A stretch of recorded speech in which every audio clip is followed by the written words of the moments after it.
V Ukrajini že več kot 2 meseca divja vojna. Večina tamkajšnjih prebivalcev je bila zaradi varnosti primorana zapustiti svoje domove. To sta naredili tudi gluhi ukrajinski družini Ljudmila Gungor s slišečima otrokoma in očetom ter Lilja Stoska z možem in 1-letnim otrokom. Bivajo v enem od nastavitvenih centrov v Sloveniji.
V Ukrajini so gluhi prepuščeni samim sebi.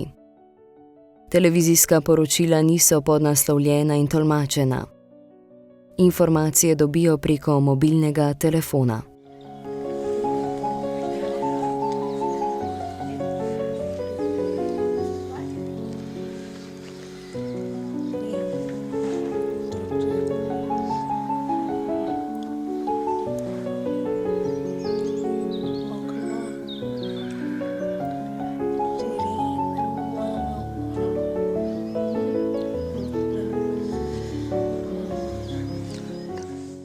Tukaj so lepo sprejeti.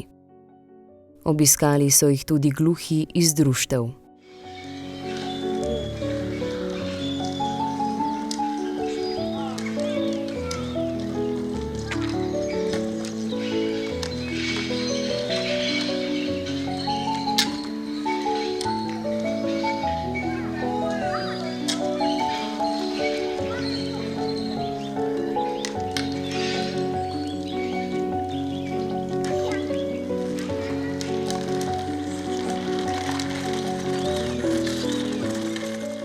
Zdaj živijo v Sloveniji, a se želijo vrniti domov, ko bo konec vojne.